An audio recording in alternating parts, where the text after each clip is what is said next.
What's up, guys? Welcome back to Newswave. So we had just talked about the Nintendo Switch update 12.0.0 yesterday and how it really didn't do a lot outside of fix a bug that had to do with uploading your save data to Nintendo Switch Online Cloud.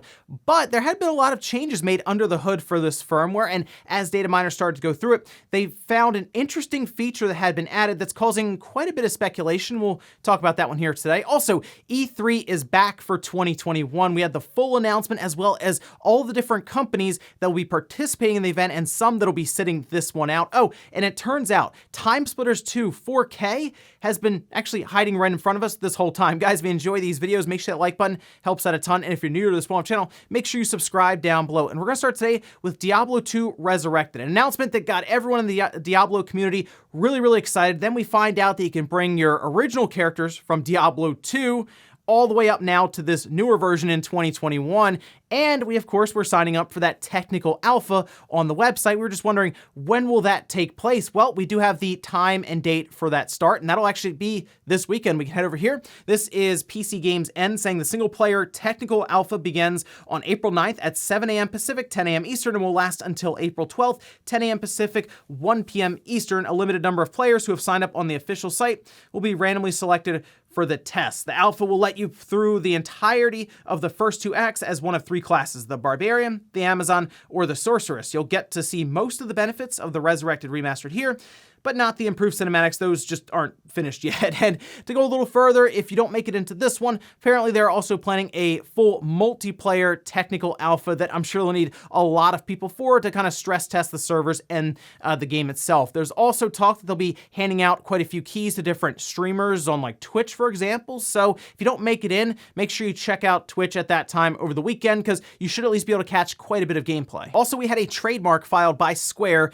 in Japan, and I saw it and I said, oh, does that mean that the sequel to one of the greatest games ever made in the last few years is going to become a reality? Well, we can see the trademark here. That's Front Mission, and well, maybe that means we're getting Left Alive too. I don't know.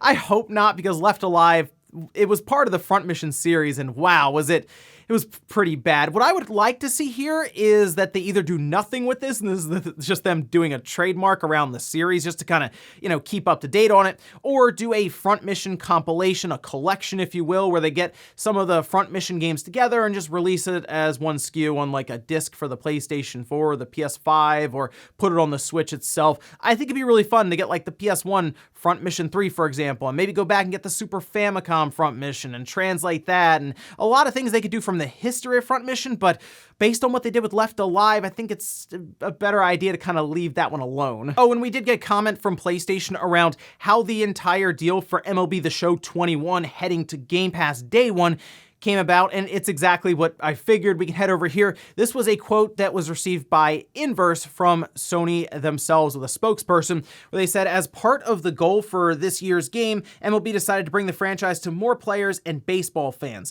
This decision provides a unique opportunity to further establish MLB The Show as the premier brand for baseball video games. And according to an Omdia principal analyst, they say this is all about MLB finding a bigger audience, which took precedence over console manufacturer jousting. Yeah, I mean, it's also possible that MLB maybe started up talks with Xbox. We don't really know who started talking to who first, but either way, the deal was signed. Microsoft, I'm sure, sent the check over, and then here comes MLB The Show 21 to Game Pass, which to MLB, it's more important just to get this game in front of as many people as possible, even kind of foregoing the upfront $60 or $70 price on the Xbox just to get you to download it and try it out. Remember, there are microtransactions also in the game, so you'll have quite a bit of post-purchase spend going on, or in this case, post-download spend. So either way, I'm sure MLB is pretty happy about this one, as they're just really using MLB The Show as a way to advertise and get exposure to MLB. And guys, with some of the quick news out of the way, let's get into the bigger stuff. Let's start right away with this interesting feature that was noticed by data miners as they were going through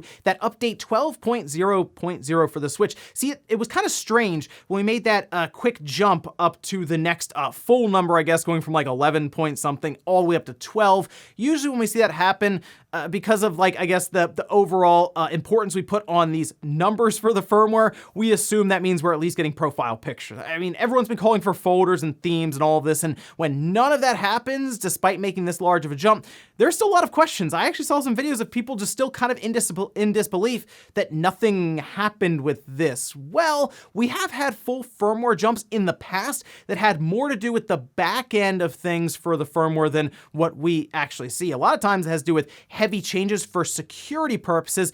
This one, however, could actually be prepping the Switch for some plans coming up that Nintendo may have for the overall platform. You can head over here to Oatmeal Dome, where they say on Twitter, it appears that update 12.0.0 has added the capability for the dock's internal firmware to be updated. Can't see an obvious reason why. Cradle is the dock's internal name, by the way, thanks to SwitchBrew and its maintainers. Going a little further, the dock itself only contains USB chips, a MyDP to HDMI converter, and flash memory to store its firmware. I'm not sure what the point of an update would be considering how basic it is inside. As far as I'm aware, it has never received one before. Going a little further from this one about my earlier tweet about update 12.0.0 being able to upgrade the dock firmware, there is also this setting. Is CRDA FW update supported? CRDA equals Cradle, which is the dock, for Alla. Alla is the code name for that new model Nintendo Switch. Now, Nintendo has been known to push things into the Switch firmware at times as they are building up to something like the newer model for the Mariko chip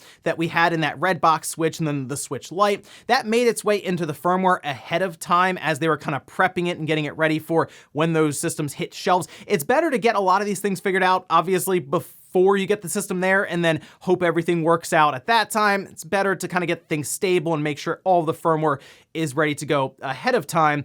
But this is interesting because it is bringing the dock into question like 4 years plus into the Switch's life right now, which is, it's weird that they would just now say, well, we got to start updating the dock, even though it's been around for over 4 years now, which is leading people to believe we might be looking at a new Switch dock actually being a thing. And that has been something that was kind of speculated on before this when we started talking about a 4K Switch, considering the current Switch wouldn't be able to output something like 4K 60 through its HDMI port. It would need a jump to like HDMI 2.0 in order to do that. So you would, I guess, get a new dock in there, change out the HDMI port protocols, anything you need to do there to expect 4K going through, and then off we go with this new Switch. And it's also possible, as has been mentioned before with DLSS, that the dock could play into that, since it would really only need it when we are playing on the TV anyway, which would actually have Nintendo updating the dock over time. Now, the other thought here, I guess, is that maybe they want to activate that USB 3.0 port on the back, which they've had there this whole time, and apparently they've never actually used it or updated to enable it. That was something we talked about a long time ago, and a lot of us just figured, they'll get around to it, and I'm sure they'll eventually use it for something, and they really haven't, actually. So that's another possibility, but it does seem interesting that they mention Alla here. All of a sudden, 4+ years into the Switch's life, we're talking about this quote-unquote new Nintendo Switch, Switch Pro or whatever, and here we are now getting a firmware update that didn't appear to do a lot, but it's actually done quite a bit, giving the dock now the ability to have its firmware updated. So something to think about there. Let me know what you believe this could all be leading to down in the comments. Next up, let's talk about E3 2021, because I guess now we're on the road to E3. The E3 hype is coming back. I mean, kinda. It's at least we're having E3 this year, whereas we didn't have it at all last year. And it does look like, yes, it is going to be all digital as we kind of expected. Maybe 2022 will be back to like a physical E3 at a convention center, but for now we can head over here to GameIndustries.biz, where they say E3 2021 will return this June in digital form and has been backed by Nintendo, Xbox, Capcom, Konami, Ubisoft, Take-Two, Warner Bros, and Koch Media, or is that Koch Media? I know it's part of Embracer Group with THQ Nordic and all of that. It's a strong lineup, especially with the 2 platform holders on board. However, there are some notable absentees, including Sony, EA, Activision Blizzard, Sega, Bandai Namco, and Square Enix. The event takes place between June 12th and June 15th, so there's still time for other publishers to sign up, and we can see the E3 website here where they have fully updated it, saying, "You're in control, the electronic entertainment experience begins June 12th. That's clever, by the way, changing Expo to Experience, because obviously we're online now. So having Nintendo and Microsoft or Xbox there is great. That is obviously big for E3. How will this all work, though, is kind of the question right now, because obviously not going to be as profitable for E3 and the ESA as if it was an in-person event where they can charge millions of dollars for floor space. You're not going to charge millions of dollars to be part of a live stream, so it sounds like they're going to have one long live stream over the course of 3 to 4 days, and I guess they'll be doing coverage with gameplay and interviews throughout, which is pretty cool. If we just kind of tune in with a schedule set up and we watch these different things taking place, like we kind of already do if we don't go to E3, that's basically what we've been doing this whole time. I'll have a live stream up and we'll watch the Ubisoft event and then get struck down immediately. But then we'll watch like the Square event and the Microsoft event. And, you know, it's a good time. So for me, it's probably not going to be that much different. But for people who are used to going to E3, this is going to be very, very different here. However, though, I think it's going to be really fun because now we know, okay, well, sometime between June 12th and June 15th, we'll probably have a Nintendo Direct right there. Microsoft should show up with a lot of stuff to show off, which will be cool. And Konami. What's Konami doing? Is this where Nate finally gets his Silent Hill moment? Or maybe it's another pachinko machine, we'll see. As for some of the others that are not on the list currently, it sounds like more will be showing up because they kind of left that to the side, you know, and more to come as well for companies. So Sega could still show up on the list at some point, Bandai Namco. However, Sony most likely is just gonna do their own thing. They'll have a state of play around that time. Remember, they've opted out of E3 in the past just outright, even though Microsoft and Nintendo still technically showed up there in person, even with full tree houses being held and Microsoft having their event across the street at their own like convention center and all of this. But Sony will just kind of do their own thing, I guess. EA will do their EA Play event as well. But it's exciting stuff because that means we now have like a week where we're going to get a ton of video game news that's a bit more normal than we're used to than last year. We had it spread out and it was all over the place and it was chaotic. So exciting stuff. Really looking forward to having E3 back this year and then hopefully having E3 back in full force at a physical event next year in 2022. Next up, let's talk about Time Splitters 2 in 4K because there was an interesting set of tweets that came out over the last couple of days that's really showing that it's actually been hiding right in front of us this whole time. We can head over here to Twitter. This is from Matt Phillips. It says, "My proudest moment, fully playable native 4K port of Time Splitters 2 hidden in this arcade machine in Homefront the Revolution." Going on further to say, it's probably about time this small fact came out too. I ported the network stack to right on top of Homefront's co-op mode.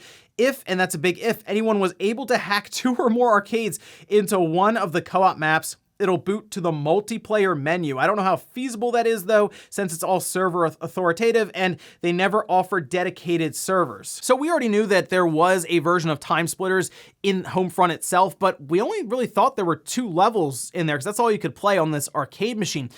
Turns out though, Matt moved the whole game over, I guess, into Homefront in 4K and all of this, and I guess just locked off most of the game just showing those 2 levels. Maybe it was easier to do it that way, just rather than try to cut the game up so it fits and works correctly, move the whole thing over and just bar off certain parts. Here's the sad part though. It sounds like the unlock code to actually get into the full game in Homefront is lost because he lost the notebook that he had it written down in. And I know what's going to happen now. A bunch of people who have been going through the game, who maybe are going to try to hack into it, are going to be combing through the game itself, trying to figure out any way possible that they can unlock this 4K Time Splitters 2. And I hear you. I'm really hoping that THQ Nordic or Embracer Group really are working on some sort of Time Splitters 2 remake or remaster because that would be awesome.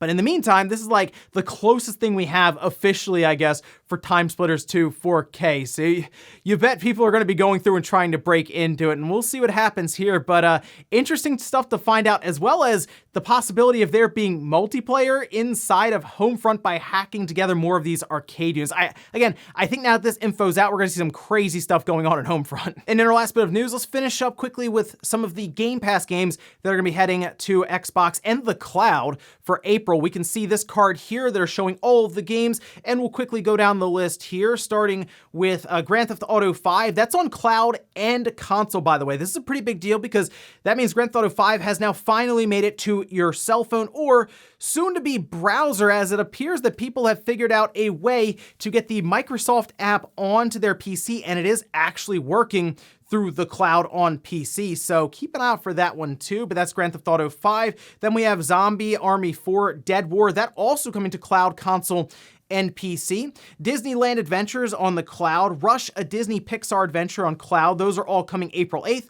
Moving over to April 12th, we have NHL 21 on console. That's through EA Play. Then moving up to April 15th, we have Rain on Your Parade for cloud, console, and PC. Pathway for PC, and then MLB The Show 21 on cloud and console coming April 20th. And they're also adding, as we can see in this image here, over 50 cloud-enabled games with Xbox touch controllers on your phone. I know the touch controller part is pretty annoying in general to using a cell phone touch screen to do it, but I guess in a pinch this would work. Something like Dragon Quest XI S as an example. It's a slower RPG. This would probably be fine doing that. Otherwise, you would want to connect your Xbox controller, of course. But seeing something like Grand Theft Auto 5 running through the cloud on your cell phone is something I would have never believed possible 2013. I'd tell you, eight years from now, you'll be able to play this one on the phone in your pocket. Never would have believed it, but here we are. And before we go to the comment of the day, we're taking a look at the poll that I posted up yesterday, where I asked, will E3 return as a physical event in 2022? 42% of you said yes. 58% of you, though, said no. And unfortunately, that's just kind of where we are right now. There's not a lot of confidence in having any kind of large physical events for a convention in like the near future. I'd like to think that we'll get to a point next year where we can have a big E3 blowout again in 2022, mostly because I would like to go to E3 before it like goes away. I feel like whenever E3 comes back for the first time after all of this, where they're going digital, it will be a big event and more people than usual will go to it. But they've been making a lot of missteps after the big doxing that took place of all the people who signed up to go. And of course, now they are trying to do a digital event. They couldn't figure it out last year, so they had to just outright cancel E3. Here's hoping they can pull this digital event off well enough, and then we can move into 2022, get the world more back to normal, and have a big blowout physical event E3. I will go if they do that. And we'll finish up with the comment of the day, as you're seeing here. This is from Angus saying, the joke of I won't be able to get a PS5 until they announce the PS6 is becoming more and more of a reality. So here's the interesting thing about this. If it really does take longer than we expect, even into like late 2022, maybe even early 2023, before supply really gets caught up and Sony's able to produce the amount of units that they want to, this is gonna be a longer generation than people are expecting. This could actually be like an 8-year console generation because it didn't really get started until like 2 years in or something. It's all gonna come down to how this overall component and chip shortage works out in terms of its time frame. If it ends up happening and getting figured out ahead of schedule, then it'll probably be a normal overall console generation in terms of length. But if it goes longer, Sony might just extend it out. I mean, honestly, we might have the PS6 show up like just ahead of 2030. It might actually be that long of a generation with the PS5. And ladies and gentlemen, that's gonna do it here for Newswave. If you enjoyed this video, guys, hit that like button, really helps out. If not, hit the dislike. Leave comments down below about everything we talked about here today. There's E3 making a return in 2021. Yes, it's all digital, but now that we see some of the companies participating with Microsoft and Nintendo leading the way, does it have you a bit more excited for what could be in store for us in June? Let me know about that one. And then also this update 12.0.0 for the Nintendo Switch, all of a sudden, 4+ years into the Switch's life, adding the ability to update the firmware in the dock. Let me know what you think about that one too. Thanks guys for watching, and I'll see you next time.